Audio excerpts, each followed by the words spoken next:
In today's video, I'm going to teach you how to add a logo in Jotform. By the end, you'll know exactly where to go, what to click, and how to get a clean professional logo at the top of your form. First, open your form. Head to jotform.com and sign in if you're not already.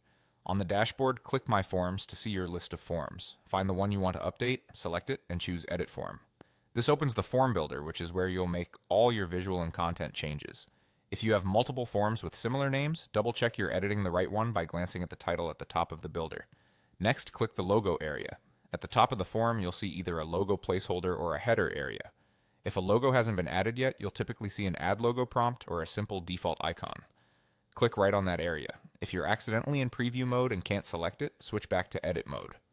Also, if your browser zoom is very high, zooming out a bit can help you see the header line clearly. Now upload or choose a logo. A pop-up will appear with options so you can bring in your image.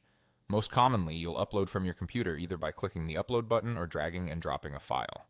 Some accounts also show previously uploaded images you can pick from. If you maintain a brand folder, that can make this step faster. For best results, use a PNG or SVG for crisp edges, or a high-quality JPG if your logo has gradients or photos. A transparent background looks cleaner on most themes. Aim for a width around 200 to 400 pixels so it's sharp but not oversized, and keep file size modest to help your form load quickly. After the upload finishes, your logo will appear at the top of the form. If it looks too large or too small, many themes allow simple resizing or alignment adjustments directly in the builder. Centered logos usually look balanced, but left alignment can work well for more corporate layouts. If the image looks blurry, try re-uploading a higher resolution version.